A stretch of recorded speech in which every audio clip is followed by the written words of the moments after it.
Car Lifestyle Podcast with host Seth Rose from Exotics Rally, Tminus, Gabe Florido from Car Lifestyle.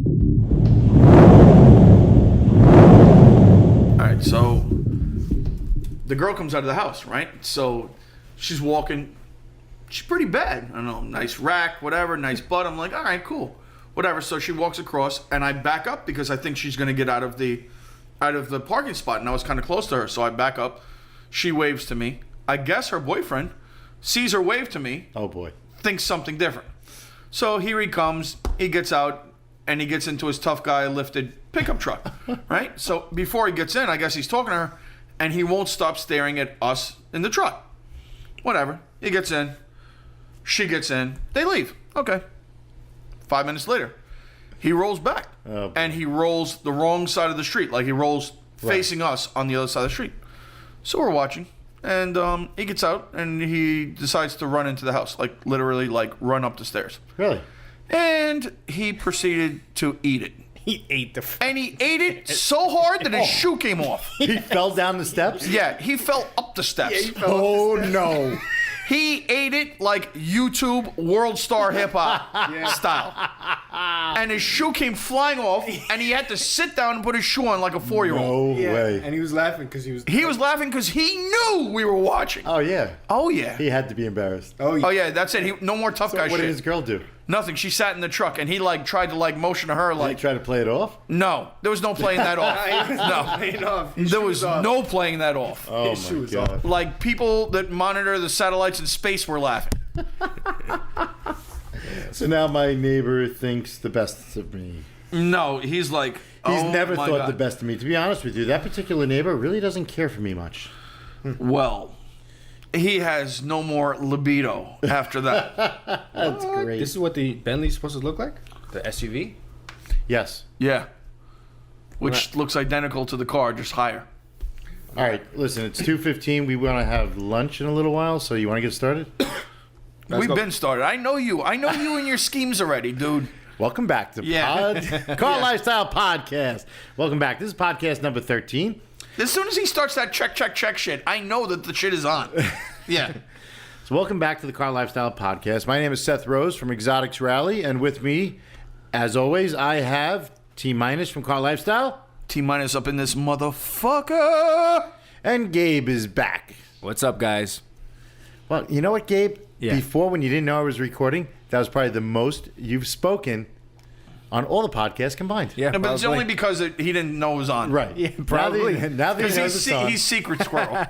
So, Gabe, what are you looking at? Gabe is looking right now online at the Bentley SUV. Yeah, the new one. So what do you got there, Gabe? Well, I see here that they're showing like a scale model, 1/18th of a scale. And I don't know. I'm not crazy about it. What do you think? Well, you know, I had the opportunity to be brought in for a study group on the Bentley SUV when they first had the prototype in New York. And I have to say, I loved it. Oh, yeah? Yeah, it's built on a Volkswagen Touareg platform. Which is what the Cayenne is built on. Right, as well. They all share the same. Mm-hmm. It's all the same company, more or less. And I have to say, I think I've said this on past podcasts, but I think it's going to really grab the market. Yeah. I think there's an open segment of uber luxury SUVs. And what I mean by that is a four-door sedan. You want to get a nice luxury four-door sedan, you get an S550, you get, even the Audi A8L is in there, the BMW 7 Series, and those are like the top end. And then you have uber luxury four doors, which are the Maserati Quattroporte, the Bentley Flying Spur, and the like. So I think this SUV, you really can't compare it to anything. The next in line would be a Range Rover, Autobiography, which, let's face the facts, people like the Mark Bentley. Yeah. What do you think, T?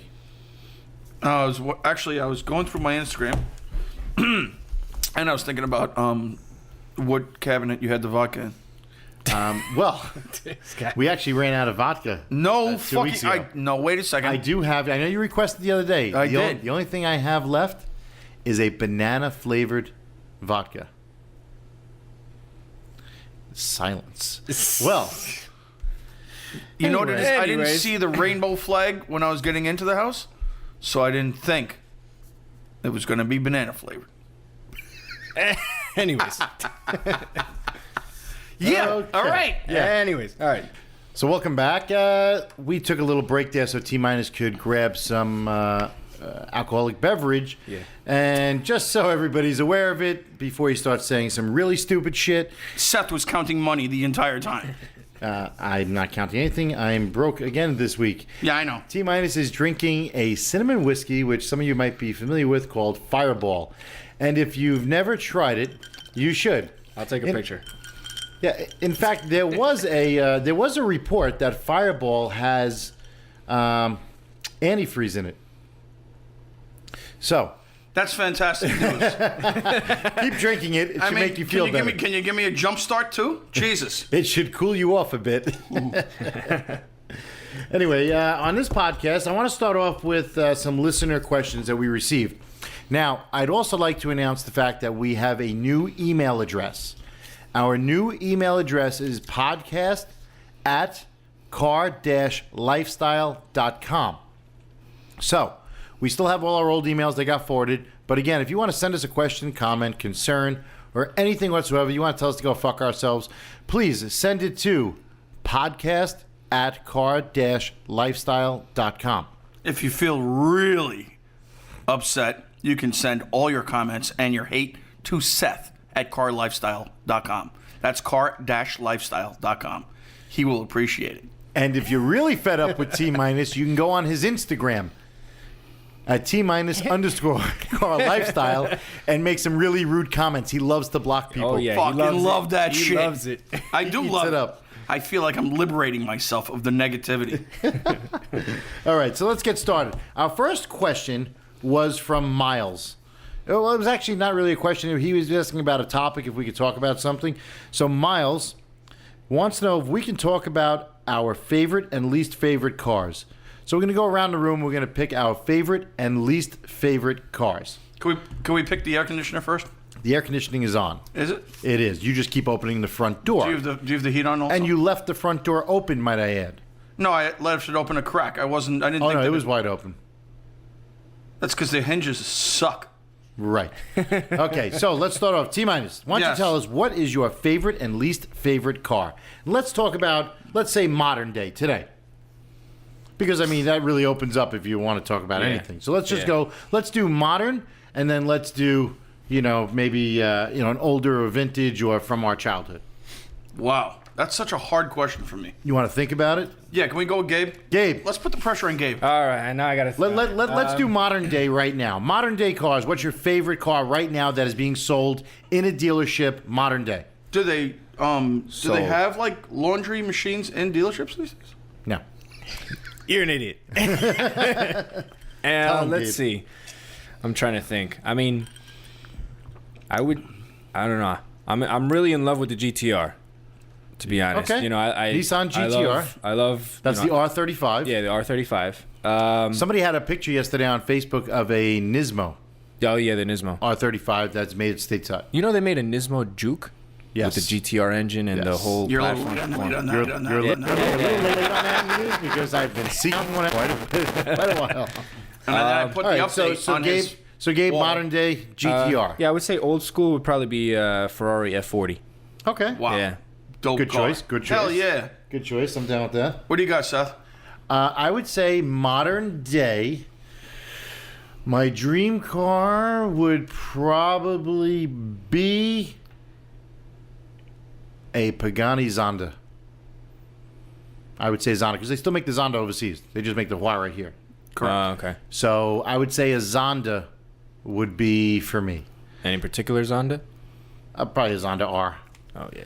You know, I just You just ruined it for me, Gabe, because I was going to say a Zonda R. I was going to comment on how boring Seth's shit is. the carbon fiber on that car is just unparalleled to any other car manufactured, as far as I'm concerned. Yep, the interior is just retarded. Yeah.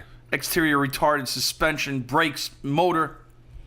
And if I had to go with a dated car, Like one from your era? Okay, Smurf. If I had to go with a dated car, Wow, that was really a good one. I know. Because I have a blue shirt. That's right. Wow. our listeners now know that you're wearing blue. I would say I would probably have to go with either a McLaren F1 or I have always adored a BMW M1. Yeah. Something about that car is just completely gangster. That car's sexy. It is. It is. It is. It's You a think they'll very ever sexy make- car. Also, the Jaguar XJ220. I mean, my list goes on yeah. and on. Meh. The Vector. Vector. Oh, yeah. Sick as fuck. Vector. Yes. I like the Vector. Yeah, no, the Vector's dope. W8. A Bugatti EB110. Those Meh. are beautiful. Meh. The CLK GTR. Dope. There you Beautiful. go. Dope. I was just gonna Yep. mention that one. Yeah. Beautiful. Dope. Yeah, for sure. So those are definitely cool ones. What do you got? I don't know, man. I don't know. I guess modern day, I mean, I really, really like the LaFerrari. But how could you choose a LaFerrari over a Zonda R? There's just... Can't. It's like night and day, even. There's no comparison there, really. There really isn't. I mean, I would compare a LaFerrari against a 918 or a P1 Yeah. in today's day. Yes, I agree. exactly. I agree. You know, and I you- just you feel can't- like a you can't- Zonda R is in like a class all by itself. You can't compare an Aventador. No. Aventador's not even in the class No. of a LaFerrari. It really No, isn't. it's not. Sorry, all you Aventador Maybe owners. maybe this new SV will be, but I doubt it. Nah, I doubt it. No, I would say you'd have to step up to like a Veneno or something like that. Oh, right. But it's also not hybrid. Those three are. Yeah. Oh, true. Yeah. I don't know. It's hard for me. The short term answer is the Zonda R, Okay. and then my all time favorite of all classes, is the Lamborghini Countach, Oh yeah. 30th anniversary. Such a horrible mechanically designed Oh yeah, it's terrible, terrible. But it is so awesome. But legit, I wouldn't even need to drive it. I could just have it in my living room I would do the same. and just look at it. I just I love agree it. with you. That was like the epitome of why I get into cars. It was when I was younger. They had Lamborghini Countach posters. There was one over my bed, and that was it for me. I didn't want $1 billion. I didn't want to take over the world. I didn't want power. I didn't want girls. We Wait a changed second. that. Yeah, we changed that. Yeah, Let's change that. but I didn't want anything but that You car. wanted women. Yeah, But Older the, ones. the Countach, though, is an absolutely amazing car. And back in its time, I mean, that was a really extreme. Oh yeah. Oh, yeah. That was the first extreme car. And I that would say lower it was lower like- roof line. I would say it was like the first, pretty much hypercar. Well, it was the first exotic, and that's what I was going to say. I mean, well, they consider the first supercar a Lamborghini Miura. So it's That's still, true. So it's still in the same family. But the first exotic was a Lamborghini Countach because of the Countach, roof line. Because of the roof line, because of the scissor doors. I mean, Yes. there were so many key things in that car that did not exist in other cars. Yeah. Doors were iconic, Yeah. even to I mean, today. it started out with the LP400, which was the first. Right, the Lamborghini LP400. Countach. Right. Which was the LP400, which I mean, it was. I mean, I suggest Had a very everybody should aggressive Google it. rear quarter. I mean, it had these big steamroller tires, which like nobody had back then. Right. No one had 300. They were like three series. 345s or Yeah. something like that. I mean, Wow. but they were Nobody massive. had that. Nobody made them except for I think Pirelli at the time. Right. Correct. Yeah, and you That was can- the tire of choice if you had a supercar. Yeah, and it was that car was just cool as. I think it was a 5-liter V8, I believe you're right. Yes. Oh wow. Yep. which also was unheard of. Nobody was putting that kind of displacement in their cars. It They was do an say, amazing ironically, they do say that it's very, very unaerodynamic, and I don't even understand how that could be. But they say that it's true. Well, I know that first of all, those cars now are going for $300,000 to $500,000. I know, but that's really only because of Wolf of Wall Street. No, not and like really. other It's because just- no, it's they just the went they had a market. lull for a while. Yeah, they had a big lull. I mean, Yeah. they were down to 90,000. That's what I'm saying. That's what I'm saying. Now they're up to 500K, They are. which is where they should have been all this time because that is the iconic car that started this entire craze from Americans. So let's look. The Lamborghini Countach has been made from 1974. That was the first year of the LP400 and the LP400S. That's a long time ago. Yeah, it is. Yeah. For a car to be designed to look like that, that's pretty ballsy on Ferruccio's part. I don't know if anybody really knows the story, I do. but well, I also know Pagani's story. okay, well, we'll tell the Lamborghini story is pretty easy and pretty quick. It's the basics of it are Ferruccio Lamborghini had always owned Ferraris, and he wasn't happy with them, and he kept asking Enzo to do different things on his design. And Ferruccio was a tractor manufacturer, So there correct. are some old Lamborghini tractors out there, farm tractors. If you get your hands on one, you've got yourself a real prized possession. I tried to buy one not that long ago that was on Bring a Trailer, and I lost the bid. For how much? It was up to like 60,000, and I Wow. lost the bid. And it was overseas, and I was going to import it because Wow. that is just a iconic machine. And what happened was, since he got so pissed off at Enzo for not listening to him, he said, "You know what? Screw you. I'm going to build my own car." And in 1963, Ferruccio built his first car, which was the Lamborghini, I believe, the 350 GT. And let's see, I think it was always a V12. Oh, really? Yeah, that's what it looks like. It was a 5-liter. Oh, 5-liter V12. V12. That's where I'm wrong. So, So it was a 5-liter V12. The LP400 had only 370 horsepower. And the first Countach was delivered to an Australian person in 1974. Which is, for 1974, again, it's amazing. And then we brought it all the way up to the Countach today, which I think the last year was either 88 I think it was 89. or 89. It was one or the other. But I could be 25th wrong. 88 was the 25th anniversary. Oh, it was produced actually 1990. And the designer of it was Pininfarina? Horatio Pagani. Oh, Horatio Pagani. That I didn't know. Yes. That I didn't know. Wow. I didn't know That's that. where he came from. Wow. Yeah, I he- know that he came from Lamborghini, but I didn't know that he was the designer of the Countach. Of the 25th anniversary Oh, from the 88 to 25th. 90. That's the one I want. Right. And previously I said 30th anniversary, but it's the 25th. 25th. Now, the 25th anniversary had, we were talking about the tires before. It featured 345, 35, 15, Jeez. which were the widest tires available on a production car at the time. And 35s, that was thin as shit for that time. Yeah, very small sidewall. It did 0 to 60 in 4.7 seconds and a top speed of 183 miles an hour. Which both of those numbers were ridiculous. Now, here's some interesting facts. Production figures. A total of 2,042 Countaches were built over a 16-year period. Wow.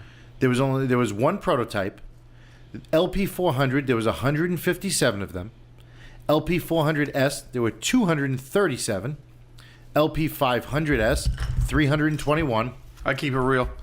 T-minus Seth is upset. I spilled my drink. And a Lamborghini, the 5000 Quattro Valve was 676, and the 25th anniversary there was 650. So really not that many cars in all. Right.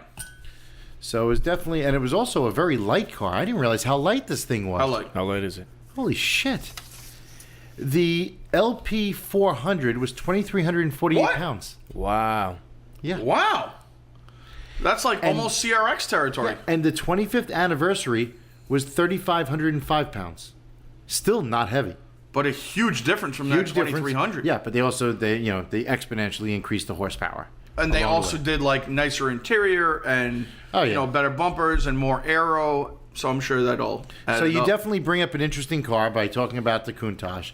I'm a big fan of the Countach. It is very uncomfortable.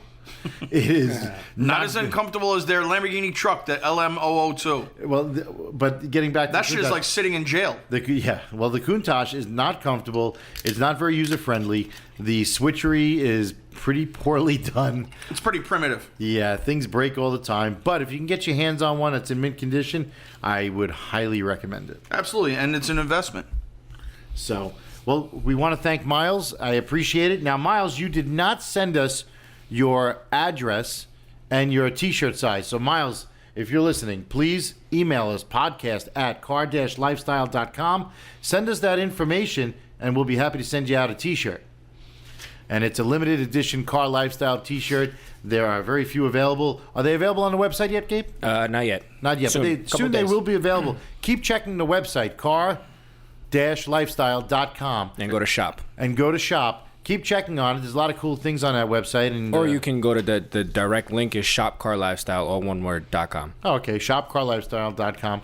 And you can also find every single link to every social media or multimedia site for Car Lifestyle on the website. Yes. Also, we are sponsoring Seth Rose's The Hunt. Well, we're going to get to that in a And- little bit. Right, and the link for that is on our website. Okay. So let's get through these listener questions. The next one comes from Tom Halou. I hope I'm pronouncing your names right. Tom Halou. Could be Helu.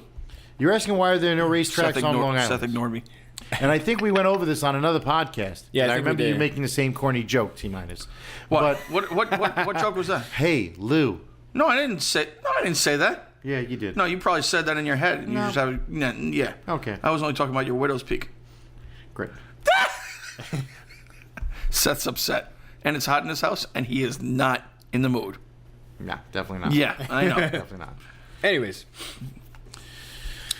Back to this. Tom, So- hey Lou, why are there no racetracks on Long Island? So T-minus, why are there no racetracks on Long Island? Do you have the answer? No, but you know what? What's so fantastic is that you have the answer. Oh, I do, but I'm asking you, what is the answer? Why do you think there are no racetracks I on would just Long Island? assume residency in politics. yeah, I would think the same thing. Okay. The real reason why there are no racetracks on Long Island, and the reason why the other racetracks that used to exist on Long Island were shut down, were more or less basically from noise pollution. That's number one. We're number right, two Gabe, is, we're right. Number two is that land that it was on was so valuable that it was used for condos and apartments and things of that nature and homes as well. Now, the problem with trying to get a racetrack in this day and age is not so much noise pollution, it's more crowd control. And these Traffic. different areas are not going to allow it because of traffic, because it brings in a ton of people, spectators, truck traffic to transport race cars and things of that nature. They just don't want it in their community. Speeders, That's why, then you're going to have police presence. oh yeah, but that's why they've kept racetracks to rural areas. And Yeah. even in the rural areas, the residents protest them. I know They do. Monticello Motor Club, upstate New York, they've been protested from day one. Yes, Lime Rock as well. Lime Rock, I guess, has been. And there's another one called Safety Track, upstate, which was built as a motorcycle track. And then at one point, the local residents, one of the local residents is an author. And he bought a house in that town so he could have tranquility and Right. write his novels. Right. And he sued the track, stating that he could no longer be a successful writer because it was no longer tranquil. Bro, people are ridiculous. Really. And wait, he got an injunction to shut the track down. Wow. They shut the track down for a period of about 4 or 5 months, and the track vigorously defended it, and they won. Wow. But they also were supposed to be just a motorcycle track, Right. not a car track, and they were having cars on a track. But recently, they sent me an invite if I wanted to bring cars up there. So I don't know what the legalities are at this point, but I know that they went through a lot, and they are open and running, and I believe it's permanent at this Wow. point.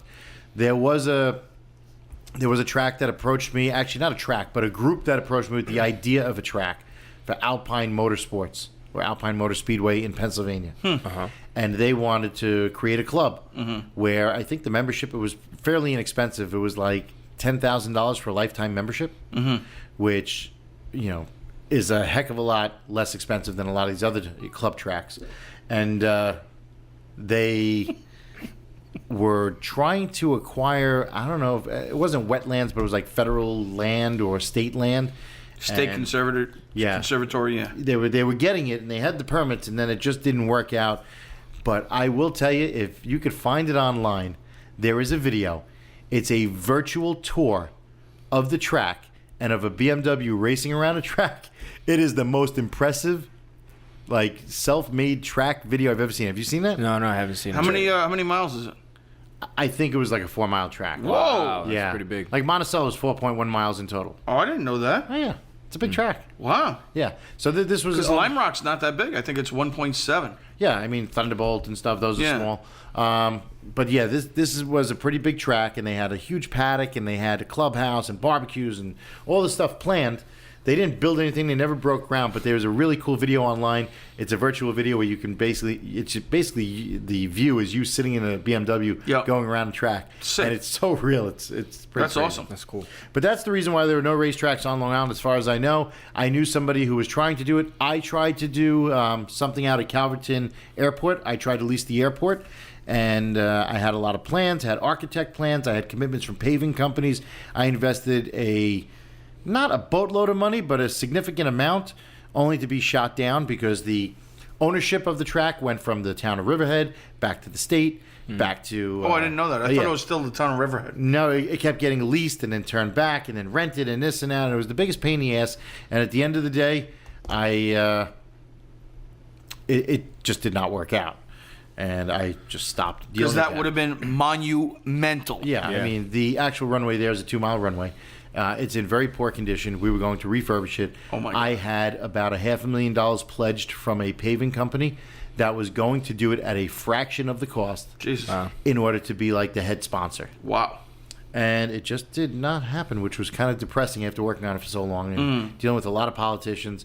And what it came down to was twofold. One was Hurricane Sandy came along, and Hurricane Sandy, they actually used that property to store That's right. all the vehicles at one point. That's right. I was out there. And then that became a hazard with the DEC because there was all saltwater damaged vehicles that was affecting freshwater land. Oh. And Wow. cars were leaking and rusting.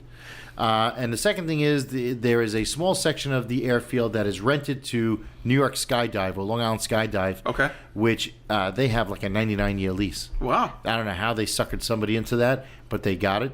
And they were also having problems there because a off-duty NYPD officer who went there for a birthday present to himself actually died. Oh, boy. Yeah, his chute did not open, and he plummeted to the earth, and the rest was history. So our condolences to that poor Yes, guy. absolutely. Wow. Okay, so let's move on to our next question. The next one comes from, and again, I hope I pronounced your name properly, Kamal Batu. Wants to know if we're going to be talking about a rally in one of the future podcasts, and we did mention this in another podcast, which I have a couple of people that we're going to interview that have participated in different rallies. I've participated in 2 different rallies, 4 or 5 different times. More than that. No, 2 different rallies. Oh, 2 different. Yeah, yeah. One being Gold Rush and the other one Bull Run several times. So that's going to take up a lot of time. So that's going to be a full podcast, and we'll get back to that one at another time. But in the meantime, I sent you out a T-shirt. It's on its way, and thanks for your submission, and we will get to that in a future podcast. Next one comes from Veyron Mendoza. Great name. Veyron, Bugatti, get it? Veyron, I guess? Yeah, we Mendoza? got it. Okay. He wants to talk about the Ferrari F430. He also thinks that I, Seth, sound like Peter Griffin. Now, when this question came in, I asked Tminus, and he said... What did I say? I don't know. What did I say? He said I don't sound like Peter Griffin. I don't think you do. I don't think so. I don't either. think you do. Yeah, I don't think so. No. Okay, so we're gonna ex-nay the Peter Griffin, and let's get back to the Ferrari F430. Now, has anybody here driven a Ferrari F430? I have. Yes. And I have as well, and I actually owned one for a short period of time. Oh, I didn't know that. Yes, I had a black one just for a But you know you're broke. little bit. You know. Yeah. You know. Yeah. yeah. Yeah. So I had an F430. What do I think about the F430? Well, the F430 is not a very powerful car. No. Statistically. You know, when you look at the specs of the car. But it is fast. It shifts very quickly for its period. Agreed. I mean, they changed it drastically with the 458 to milliseconds. I mean, how fast can you shift these days? Right. It's pretty amazing. Yeah. How fast they've Porsche's done it. to. PDK is pretty on point. Yeah. Yes, it definitely is. I know the Hurricane is really fast shifting as well. I mean, but the F430, what I do like about it, and I'll tell you what I like about it, is the fact that it's a rear-wheel drive car.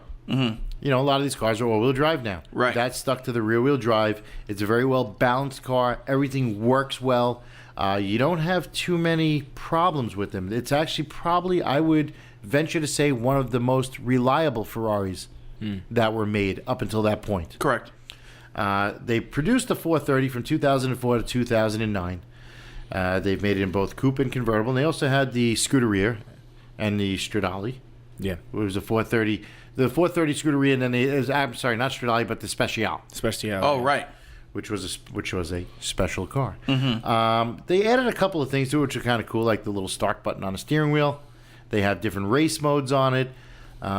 It definitely, you know, a lot of people call it like an Italian muscle car, even though it's a V8. And by the way, if anybody doesn't know, 430 stands for the liters of the engine, which is 4.3 liters. Correct. A lot of people don't know that about European cars. A lot That's of times true. those designations represent the liters of the car. That's right. Or the chassis code. but it is 483 horsepower. Which it's under 500, which 500 kind of set the mark for a long time, and Ferrari still did not bump it up at all, and they just let it go, and the top speed is still 196 miles an hour, and That's pretty impressive. Did the Speciale do that? Was it over 500? I don't know, but we can look that up. I don't know that either. Here's a variant. Okay, the 430 screw. Okay, here's the 430 Challenge. That's what I meant by The Challenge, yeah. The Challenge top speed was 202 miles per hour. Well, with that, I'm guessing you have to have at least 500 for It that. looks like the Scuderia was 503 horsepower. Okay. And I'm going to say it's probably then the Challenge has got to be 500 horsepower as well. 0 to 60 in 3.6. The Scuderia Spider 16M. Now, that was an interesting car. 503 horsepower. And if anybody's ever been in one, or if you have one, or if a friend has one, take it out. Go near red line and shift from first to second to third. Tell me what you feel. The whole chassis... That shit bites you. The whole chassis flexes on the car. Wow. It scares the crap out of you. But they've always been very capable cars. The Challenge cars were very popular amongst, Enthusiasts. Enthusiasts and weekend racers. And believe it or not, you can get an F430 Challenge car for about 80 to 100 grand. T-Mi's looking at me like you're lying. No, I'm looking at you like, let's do this. Wait a second. Can we put a Challenge car on the street? No. Why? I can certainly put my dealer plate on it. We can give it a go. I mean, it's a full-on race car. So like Lexan windows? Lexan windows. There's really no... I don't think there's any turn signals on it. There's just, headlights and brake lights. We can put that on. It has like an exhaust outlet through like the side of it or the bumper. Oh, yeah, we need this. Yeah, we need this. The full race on interior. There's no airbags. That's okay. I'm going fast enough that those Right into airbags the- are not going to help me. Yeah. And the maintenance on them are extremely expensive. Oh, okay. Scratch that. And that is the reason why Scratch they that. are inexpensive, because when people need to fix them, it costs quite a bit. Wow. So, if anybody's in the market for a pre-owned Ferrari, I would say I would go with the 430 before 360. I think a 430 is a great buy. I mean, they're still hovering in the low hundreds, Right. and but again, it's a good buy. The maintenance is much less. They don't need as many service intervals as the older ones. Ironically, the hardtops are worth more than the convertibles. Yes, and if you can get a 6-speed manual, wow, you've got Good yourself luck. a collectible. Absolutely. Get it, grab it, hold on to it. Anything these days in 3-pedal manual seems to be just increasing in value, because for a while there, from about let's say about 2000, maybe 99 even, from 99 on up, so many companies started doing the F1, the E-Gear, Correct. PDK, and so on and so forth, where Which really is just automatic. it's really a manual, Correct. and it has a computer that's doing the shifting. Well, Oh, a Lamborghini Well- Gallardo, the clutch is the same whether it's a manual or an automatic. I don't know if you know that. I don't know that, but I guess that my opinion is based on psychological feel. Oh, it doesn't feel like a manual. Right. No, because, I mean, the computer is doing the shifting for you, and it Right. only has 2 pedals. But what I'm saying is, so many less manuals were made from 99 forward that manuals have now become a premium. That's true. That's You true. know, to find a Gallardo in a manual, to find a Lamborghini, a Murcielago in a manual, Is a big deal. it's a big deal, and they're worth a lot of money. Hence so. the reason your friend Ben Chen's Yes. SV, His LP in 670 stick SV is nuts. is now worth about $1 million. Yeah. Wow. Yeah, and he drives it. He does. He actively drives it. He drives the piss out of it. And I got to respect the man for that. Yeah. So, I mean, like right now, they don't make a Ventador Hurricane in Nope. stick. You can't order it? Nope. You cannot. Really? You can't order it? It is not an option. No. No. Wow. Good. Call up. Try to order it. You cannot.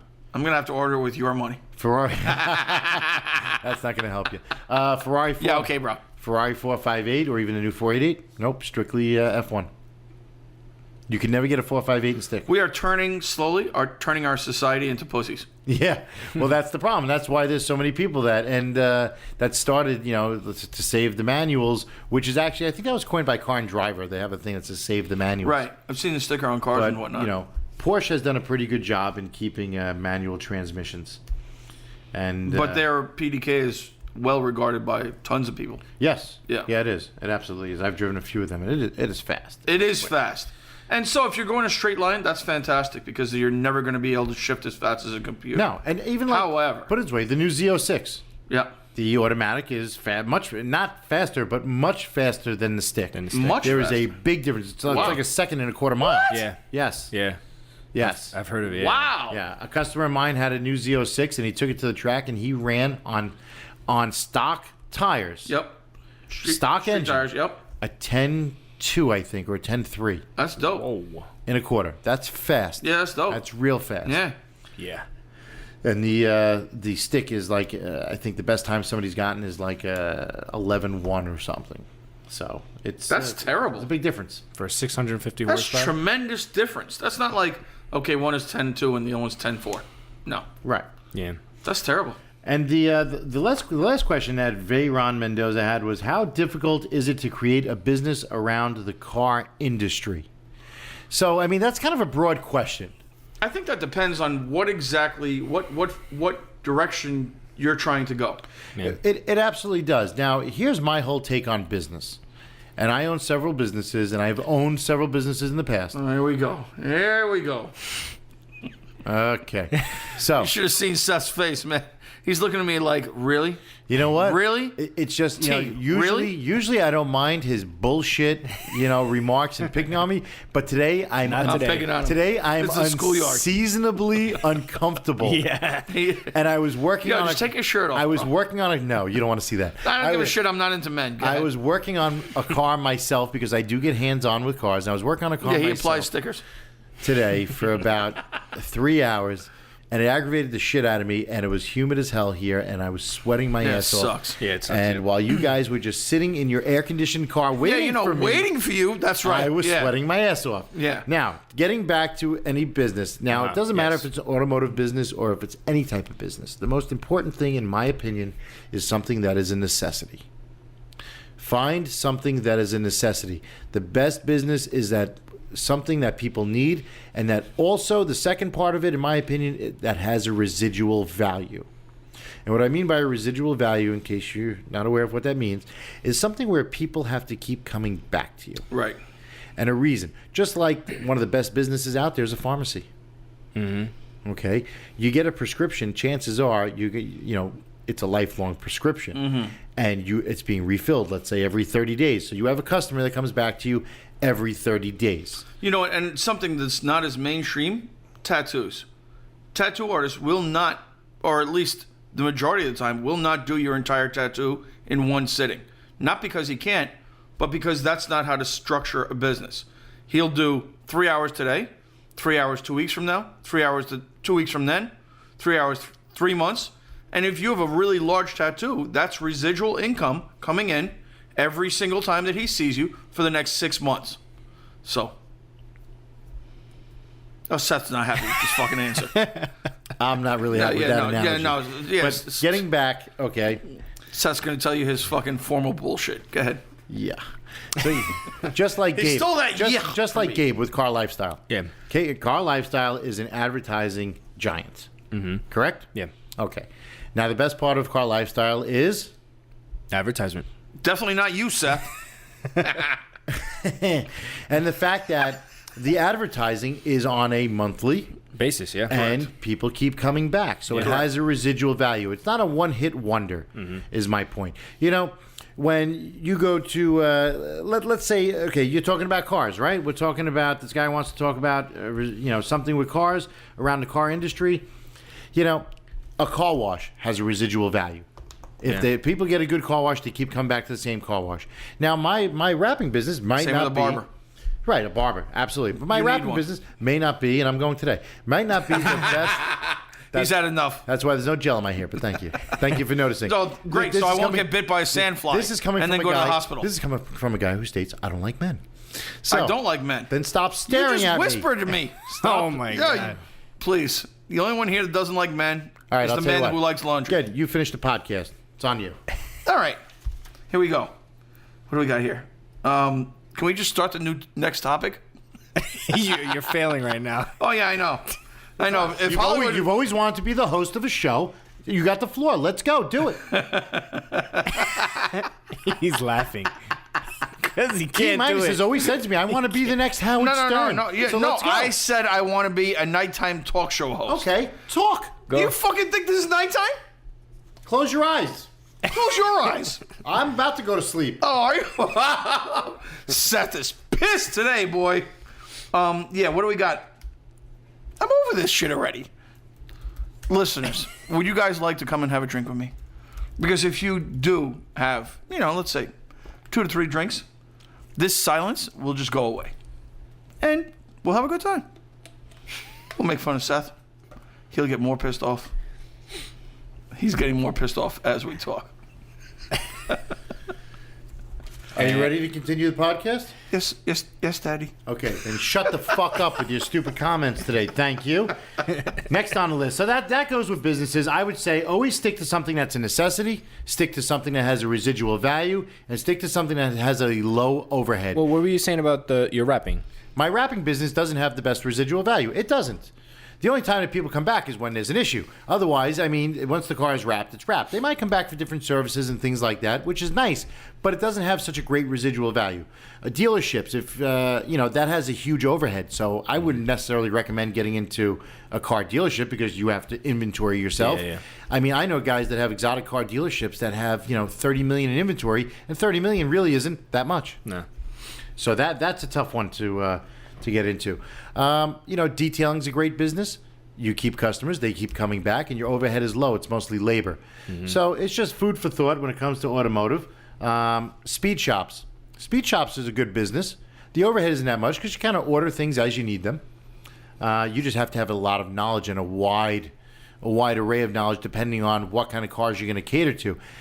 If you just cater to one segment, I would say that's probably the best thing to do because then you get known for that. Like we have a lot of different places out here that are known for BMW, that are known for Japanese import, known for Lamborghini or Audi and Volkswagen, and I think it's better, in my opinion, to be known for something that's more of a narrowed field, so that not only you could become a specialist, but you become known as that guy. Not just known as a mechanic or as a performance shop, but when somebody says, "Oh, I want to get an exhaust for my my Audi A4," oh, the only guy to go to is this guy. This guy only does Audi and Volkswagen, and then you perfect it. So, I mean, if somebody wants to do Instagram advertising in the automotive industry, there's only a couple of guys out there, and you guys are at the top of your game. Yeah.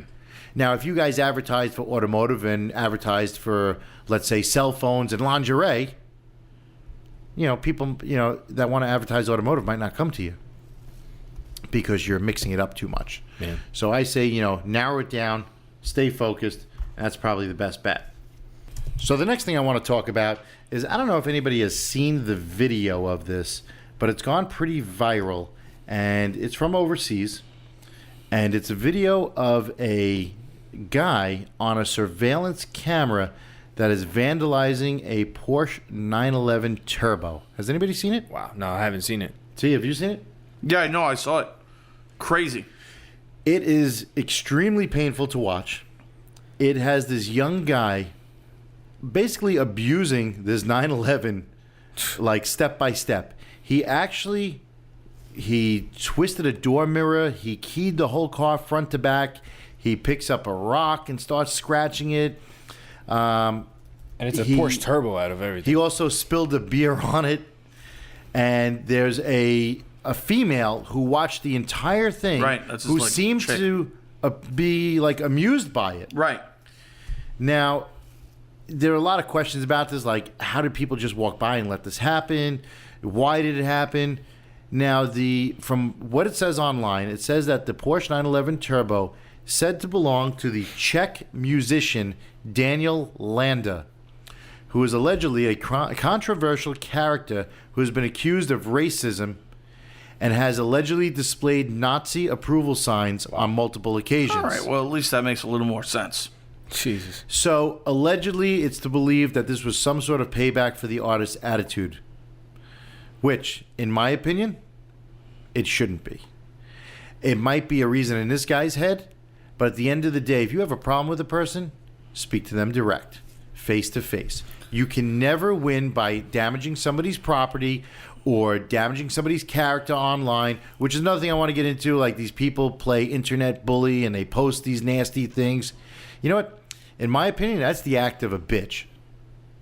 If somebody is going to key my car while I'm inside a nightclub and I come out and find it, Yeah, it's a coward's move. it's a cowardly act. Yeah. It's a real bitch. You got a problem with me, come right to my face, tell me you got the problem, and let's sort it out.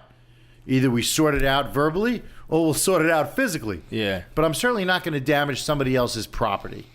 Gabe's just watching the video right now, and it's really disturbing. So I thought it was at night. I guess it's in daytime. Yeah, it was daytime. If you Google, see, there's the girl on the right there. Yep. And now we're watching. And him. as he gets to the front of the car, people start stopping, and they're like, "What are you doing?" You can see people's See, he feet. spills a beer on it, and then he just gets really upset. What did he pick up, a rock or something? Yeah, he picks up a picked rock. You're gonna see. He didn't key it. When I say key, he used a rock to He used a rock, scratch which the whole is car. nasty because you're gonna see by the time he gets to the rear, the gouge.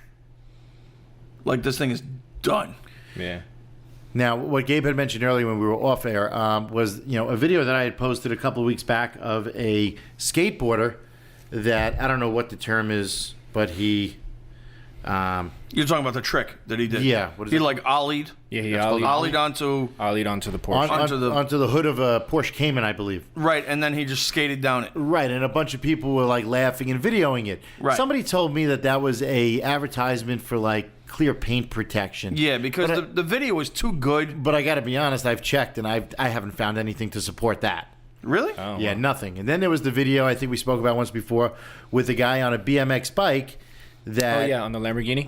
rode over a Murcielago. Yeah. Watch From this front to gouge. back. We're Yeah. watching the video right now as we speak. And when he gets to the rear quarter panel, you can actually see the gouge in the car. Yeah. So look at that. bad. Like, this thing is totaled. That's it. Oh, man. And that Lamborghini. So you see these two guys here, they stop. They're watching him. He throws the rock away. And But he you know walks what? away. If the owner of the Porsche 911 is listening, and his name he's a Czech music artist, Daniel Landa. Ship your car here to the U.S. and I will wrap it for free yeah, instead that's of a good idea. repaint. Ship it here. Let's get some publicity out of it. I will wrap it for free as long as you don't bring any Nazi signs with you that you've allegedly displayed at other places. I can understand somebody being upset with that. I can understand. If the guy is displaying Nazi symbols and talking, negatively. That's really, really, really negative. It's really offensive to a lot of... I understand that, but address it with him, not by damaging his property. And that's just my opinion. Maybe other people think differently. No, I definitely agree with you about, like, people being negative. If they have an issue with you, they should come to you. Voicing or airing your beef out online, that's the most girly thing you can do. Yeah, I mean... Just come handle it. I've come under attack. You've come under attack. Absolutely. Gabe, I don't know if you have. Oh, yeah. Nobody wins on the internet. Mm-hmm. Nobody wins. And a lot of times people will try to get the last word in, then delete and block somebody. And there's a real man. There's a champ. No, I do that. I know. there's a real champ. I do that. So now the person has no way to defend themselves. Yeah, I do that. So, I mean, it's just, Was that Lamborghini one fake or real? Lamborghini was legit. Yeah, that was. And they found out who the kid was, and the owner of the car said that he had a cracked windshield now. Oh. And Nice. that he was going through insurance. Insurance was going to replace his windshield. Mm-hmm. And he wasn't that upset with the bicycle rider. Me, I'd want to break his legs. If I saw somebody ride over my car in a BMX bike, I'd want to break his fucking legs. Yeah. I'd want to mangle him. Yeah. I would. But I guess this guy just kind of took it in stride, and he was some business owner. That was in Oregon. Oh, Yeah. wow. And he was some business owner that was just at a restaurant having lunch, and the car was parked out front, legally parked. It Oh my wasn't God. like he was in a douchebag spot where he wasn't supposed to be or something like that. Right. Legally parked, and this guy just thought it'd be cool to ride over. Oh, the my car. God. Yeah, and he's definitely lucky he didn't do any other additional damage to the Yeah. car. Yeah. I'm not even going to say online what I would do, Yeah, it's pretty. but it wouldn't be nice. Yeah, I don't know who his parents are, but Yes, that's who I would blame, the yeah, parents. they didn't do a very good job in No. teaching him respect. No, they don't care. Now, another thing I wanted to hit on real quick, which is becoming more and more popular since we have a little time, is the latest craze of importing supercars and just interesting cars. There's a couple of cars that have recently just hit the market that are able to be imported to the U.S. legally. Now, here in the U.S., we have a 25-year rule on federalization of cars. So when you want to bring a car in from another country, whether it be Japan, Europe, anywhere, as long as it's 25 years old, you don't have to worry about any DOT compliance, any type of EPA compliance, safety requirements. You can just bring the car in and legally import it, register, and drive it. The hard thing is getting insurance. That's the tough thing. Why? There's not many insurance companies that will recognize a shorter VIN. Cars from out of the country have a shorter VIN, not a 17-digit VIN. Wow, I didn't know 17-digit VINs were more or less invented here in the U.S. It carries over to some parts of Europe. But most of the cars from Japan, the older cars, are 9-digit VINs. And they're not recognized here. So, like, for instance, a Nissan Skyline GTR, which you can bring in a 1989 or a 1990 now. The right-hand drive, it's no problem. The safety standards, no problem. 9-digit VIN, no problem. But the insurance could be a problem. Now, I know that Geico will recognize it.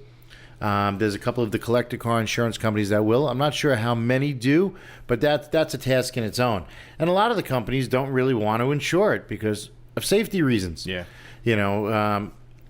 A lot of the other countries do not have the same standards that we have. We go above and beyond. That's why most of our cars are always heavier than cars from out of the country. I see. Because we have more supports and more safety supports, more crash protection, and bars in the doors and the bumpers and stuff like that. So there's a couple of interesting cars that have just recently become more and more available. If you Google right-hand drive cars for sale in the U.S., there's a ton of companies that are importing them. The Skyline GTR, not to be confused with a Skyline GTS, which is very often confused by people. A GTS is the lower end of the Skylines. They are not as fast. They are not all-wheel drive. They're not always steering. They don't have the all-wheel steering. They also don't have the little fancy computers for the telemetry. Which is so dope. And the Skyline GTS actually comes in a 4-door version. That's correct. Oh, yeah. Which is pretty cool. Another car that's starting to become available is the Mazda AutoZam AZ1, which I have one. It's not available yet because they started in 92. So it's just starting to become more noticeable. Toyota Supras, people are bringing those in. The Mitsubishi Delica, which happens to be one of Tminus' favorites. Yes, sir. And what is so special about a Delica? Why don't you tell us, T? It's a van. It's like a minivan base, I guess say. It's 4-wheel drive. It's lifted. It has 3 rows of seating, one of which can face the other row of seating. So it's not like you're all looking forward like on a plane. You can actually face each other, have a conversation, that kind of thing. They have a ton of special features. They have a ton of cool options. There's one some option of them are like which refrigerators, and icebox, an ice maker. Ice maker, that's correct. It actually makes That's ice. correct. So Wow. I'm assuming it must have a water tank, Right. some sort of water Since supply. way back in 1989. Yeah, and then it'll have an ice maker. They also have a hot container to keep food hot. Yes. Which is really nice. They have a tow hitch to tow things. They are legendary off-road. Yes, it's a cab over design, which cab over means it's cab forward design, which means that you're sitting on top of or in front of the front tires. Exactly. And it has these big, like, monster tires on it. Right. And it has a ton of clearance. And I had noticed these years ago when I was in South America in Venezuela. And they use them for, like, jungle tours. Wow. Because I they're didn't know very that. capable. They use those, and they also use the old Land Cruisers. Yes. But this has Which a are lot now of... called classics in this country. But the Delica has a lot of room in it. You could probably fit like 6 or 8 people in it. At the very least. And they're definitely cool. And we just found one the other day on Bring a Trailer. If you've never seen that website, definitely look it up. Bringatrailer.com. They have a lot of older vintage cars. Really rare and stuff. Rare stuff that has made it over here stateside, a lot of it, that you never thought existed. And there was one Delica on there the other day that was absolutely in mint condition. This thing was gorgeous. Original paint job, original decals. Everything was, period correct. Right. It was really for like a collector, not for someone who wants to turn this into a daily driver. And Seth and I had kind of contemplated maybe picking it up as a podcast vehicle because we'd like to take this podcast on the road. Right, but I don't know how good of a podcast vehicle that's going to be to go over the road because of the all-wheel drive and the big tires and everything. Truthfully, I'd really rather get an RV. I think an RV is definitely in my future. Because, listen, I love having a boat with, all the same amenities. So having an RV is like having a boat on land. Yeah, it makes sense. And with that, Delica's a little too small. It's a little too small. Yeah. It doesn't have much luggage capacity. And Correct. if you're going to go over the road, I don't know how comfortable it's really going to be. Right. Off-roading, cool as fuck. Yeah, it is. This thing is cool. If you're going to if you're going to go down to the beach and camp out for the night, this thing would be really Yeah, this is the cool. vehicle to do it in. Yeah, I definitely am a fan of those. Another one that I'm a fan of, which I don't know if you guys have seen, is a Nissan Figaro. A Nissan Figaro. Seth loves this thing. I don't know why, but I'm going to punch it up because I want to see some stats on it right now. A Nissan Figaro is a small retro car made by Nissan. It was started in 1991. There were about 20,000 of them built. And I don't know what it is with this car, but it's a hardtop convertible, but it's just like the center and back window that's the hardtop. I just think it's right-hand drive, which is cool as hell. I just think I really want one. It's weird because it's vintage looking while still being brand new. Yeah, and it's like brand new. It's a tiny car. It's a tiny engine. It's a 1-liter turbocharged engine. That is tiny. The tire size is 165/70/12. Yeah. 12 is what comes on the original Mini Cooper. Yeah, it's 12 is like a trailer tire. Yeah. Unlike a trailer for a jet ski. Right. It is really small. It has no airbags, 3-point seat belts. It has a rear seat, so it's a 4-passenger car. It's full leather interior. And let's see, what else does it have? It's power-assisted brakes. That's good. Front-wheel drive. And it holds about 10 gallons of gas. And I don't know, it's 75 horsepower. Honestly, it looks like if you can imagine what kind of cars they drive in Disneyland, this will be it. And it's like friendly looking. Top speed's 106 miles an hour. Oh, that's already too fast. Yeah, I'd definitely be doing that. So I think it's definitely a cool car. There is some in Canada right now. There is one in the U.S. that I know of down in Florida. It seems that if you want to bring a car in and you can sneak it across the border somehow and you want to register it, the only place that's going to register everything is Florida. Miami. Yep. Florida, you walk in there with a piece of paper and you write down a bogus VIN. You're like, yeah, this is called a T-minus mobile. They'll Right. be like, oh, we don't have that on record. Let me put that in the system. T-minus, what year is it? It's a 2000. It's really like that. It's a 1988. Oh, okay, 1988. How big is the engine? 4-cylinder. Okay, and they just do it. Yes, they don't even have inspection in Florida. Yeah, it's So they don't even know anything to confirm the request you just made. It's really pretty scary. And just to go down the list, a couple of ones to look out for are the Alfa Romeo Spider, which is the new version of the Alfa Romeo Spider. That's the 16 valve? It's a 16 valve, but it's not what we look at as a Spider. There's like there's also a Renault Sport Spider, which is so cool. If you've never seen one, it's kind of like it looks like the Lotus 211. Oh, really? Yeah, it's a track car. It's really cool. Dope. Toyota Corolla, I think it's the AE16. AE86. Oh, AE86. It's a 16 valve. Yes. Okay. The AE86 is always a favorite amongst the drifting Drifters. community. Yep. Because of the way it's balanced and it's rear-wheel drive and it's very powerful. Because there was a really, really big cartoon series called Initial D, and it featured the AE86 as the star's car. Interesting. There's another one, the Toyota Sora. That's a full-size 4-door Nope. sedan. Nope. 2-door. No, the Sora comes in It's 4-door. our... Nope. It's a Camry. Nope. It's our version. Nope. That's the Chaser. That's their version. That's the Chaser. Okay, well, the Toyota Sora does come in 4-door. I'm going to beat you on this one. Let's Google it right now. I don't think you're right. Oh, we go. I am. On your market, set, go. 100%. Here we go. We are Googling Toyota Sora You're late. Just type in Toyota Sora 4-door. 4-door. Bam! There it is. Really? Yes. Because the Lexus SC300, SC400 is a Toyota Sora. Okay, well, the Toyota Sora does come in a 4-door. Hold on a second. He still has to look. I do have to look. I don't believe you. No.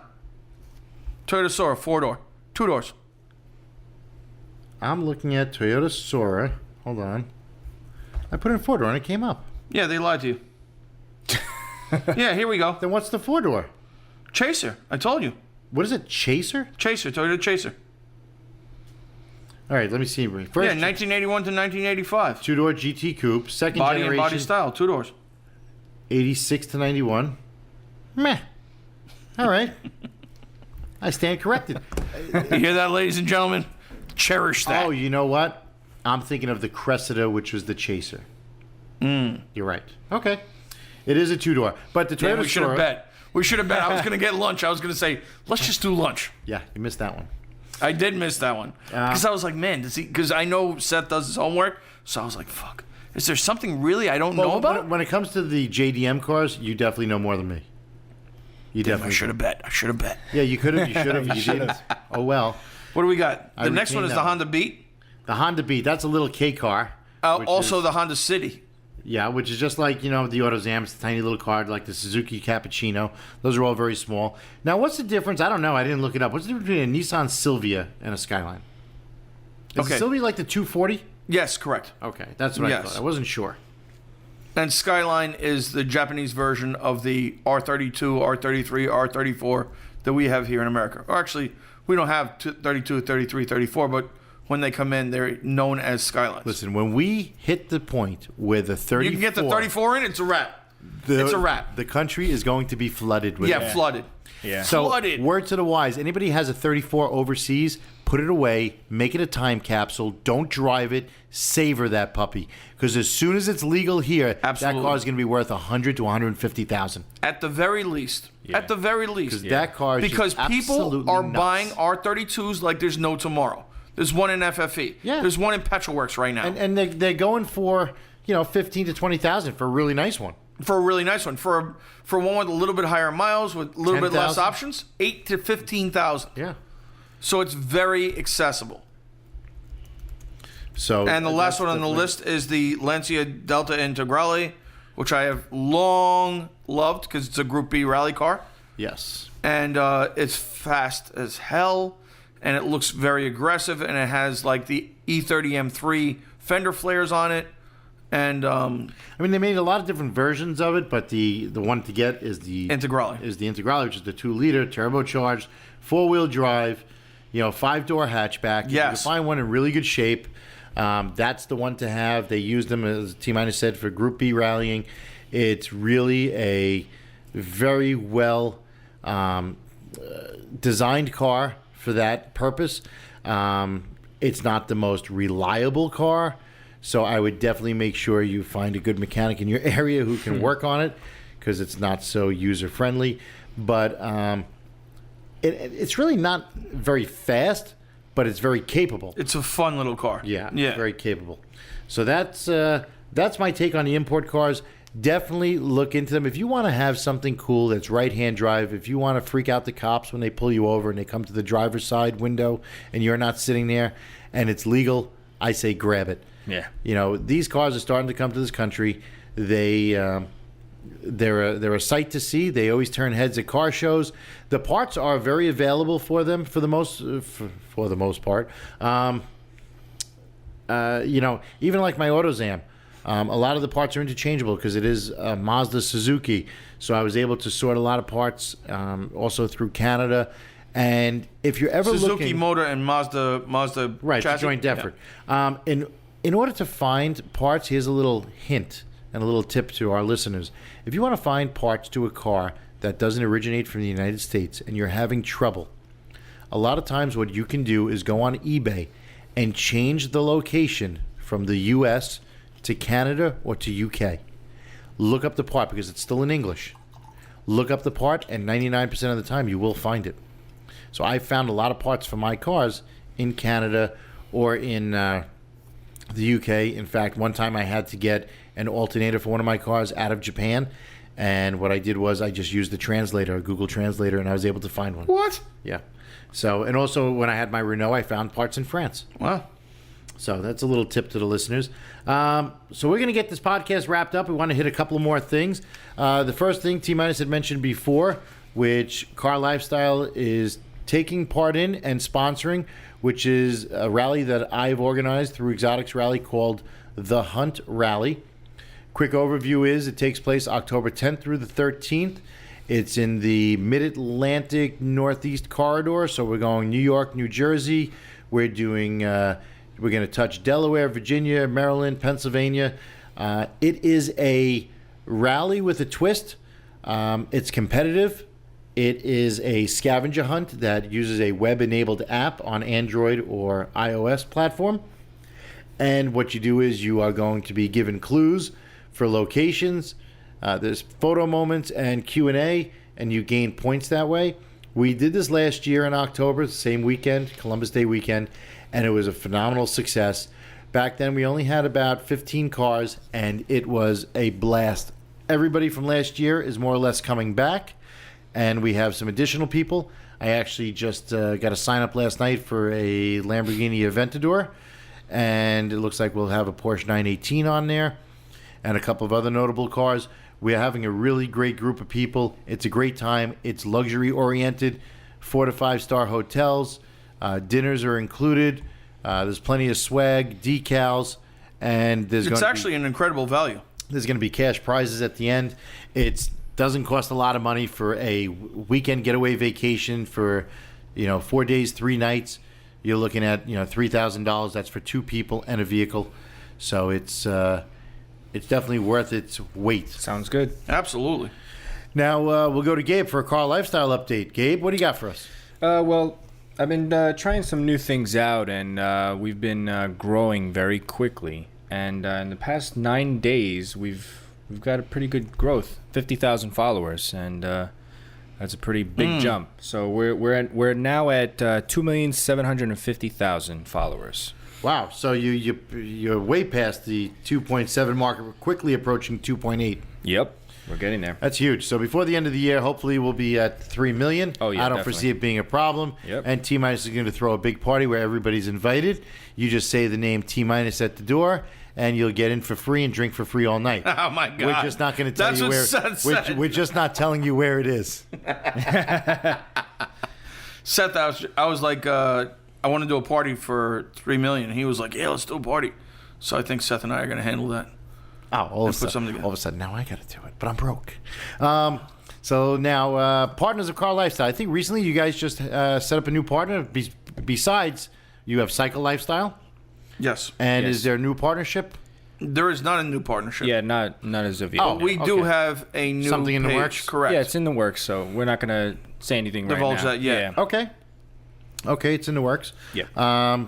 So, other than that, Gabe, why don't you tell us a little about Car Lifestyle advertising and how people can contact you if they want to advertise on that? Sure. If you guys want to grow your business and want to be featured on, one of the biggest pages on Instagram, Car Automotive, you can contact us at contact@car-lifestyle.com, and we'll get back to you with our pricing package. And it's not strictly for the automotive industry. No, yeah, you could do watches. But all the content that is posted is automotive related. Exactly, Correct. yes. So I just want to make sure that people Anybody are clear on that wants to advertise towards a higher end exotic clientele, feel free to contact us, and we will definitely advertise your product to our audience.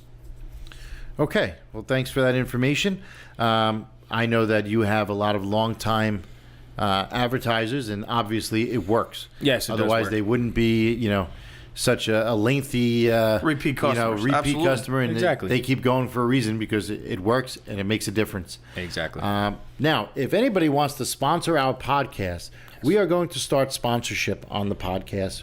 We have a whole grid and a breakdown of all the different types of, basic commercial ads that you can do on the podcast. We're going to be starting that in the near future. So contact us, again, podcast@car-lifestyle.com. We could send you out the pricing matrix and go over different options. We'll work with you, creating a nice ad.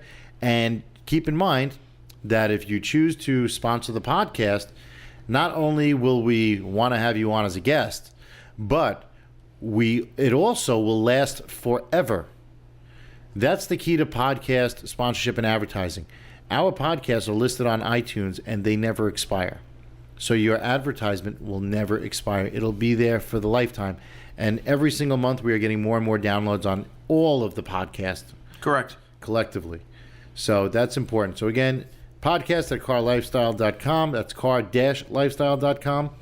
Also send us with any ideas and questions. Please include your name, address, and t-shirt size.